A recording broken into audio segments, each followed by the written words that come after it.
The Bible has a timeline that spans thousands of years. But how old is the earth really, and how long have humans been around according to Scripture? We're about to dive deep into the Bible's timeline and uncover the shocking truth about the age of the earth, starting from creation all the way to the future. You won't believe how everything fits together. We'll be piecing together the history of humanity like never before. Stick around, because by the end of this video, you'll have a whole new understanding of Earth's timeline that could change the way you see history. The Bible begins with the story of creation in the book of Genesis. Genesis 1:1 states, "In the beginning, God created the heaven and the earth." This marks the beginning of time and the earth's creation, but it doesn't give us an exact number of years. However, if we look at the genealogies and time spans given in the Bible, we can approximate the age of the earth. According to the biblical chronology, God created the earth and everything on it in 6 days, Genesis 1, and on the seventh day he rested. Genesis 1:31 tells us, "And God saw everything that he had made, and behold, it was very good." While the Bible doesn't specify the exact duration of these days, many scholars believe they represent literal 24-hour periods, and others interpret them symbolically. But for our timeline, we'll proceed with the belief that these were actual days. The Bible then gives us a detailed list of genealogies in Genesis 5, which helps us calculate the age of the earth. The genealogies from Adam to Noah include ages at which each patriarch fathered their child, and we can add up those years to estimate the time span between creation and the flood. Starting with Adam, who was created on day 6 of creation, we can trace the generations down to Noah. Adding up these years gives us the time from Adam's creation to Noah's birth as about 1,056 years.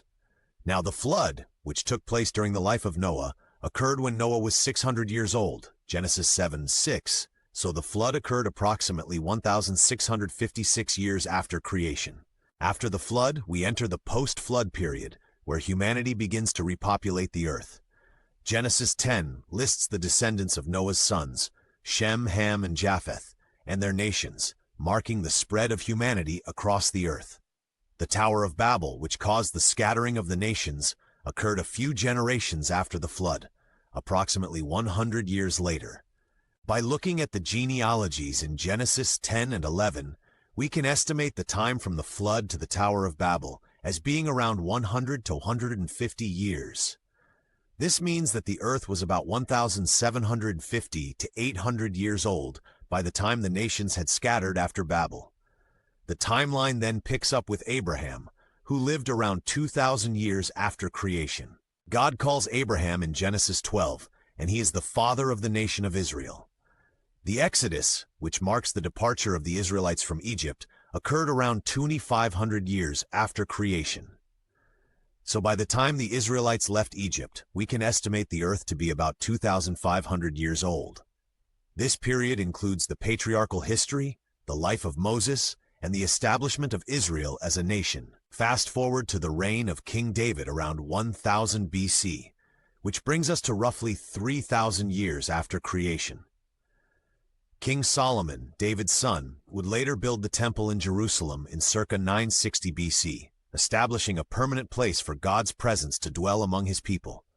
This marks an important moment in the biblical timeline as the kingdom of Israel reaches its peak, and it sets the stage for future events, including the exile and eventual return of the Israelites to their land. Now we fast forward to the life of Jesus Christ. Based on biblical and historical data, Jesus was born around 4,000 years after creation, approximately in 4 to 6 BC, and his ministry spanned around 30 years. Jesus' death and resurrection are the central events of Christianity, representing God's plan of salvation for humanity. The New Testament teaches that Jesus' coming fulfilled the prophecies of the Old Testament and marked the beginning of the new covenant between God and humanity. The Bible also speaks about the future. The book of Revelation describes the final events of human history, where Jesus will return, defeat evil, and establish a new heaven and a new earth. While the exact timeline for these future events is unclear, the Bible assures believers that God has a divine plan for the end times. According to Revelation 21:1-4, there will be a new heaven and a new earth, and God will wipe away every tear. The timeline of the earth, according to the Bible, is moving toward this ultimate restoration and renewal. Based on the genealogies and key events in the Bible, we can estimate that the earth is about 6,000 years old. This timeline includes the creation, the fall of humanity, the flood, the patriarchs, the Exodus, and the life of Jesus.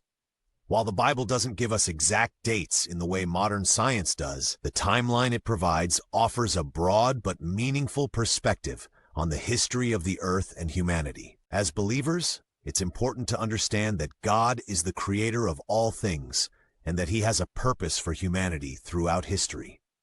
The Bible's timeline is a reminder that God's plan is unfolding and He is in control of everything from creation to the future. Thank you for joining us as we explored the timeline of Earth and humanity based on the Bible. If you found this video insightful, be sure to like, comment, and subscribe to Bible Study Time for more in-depth biblical studies.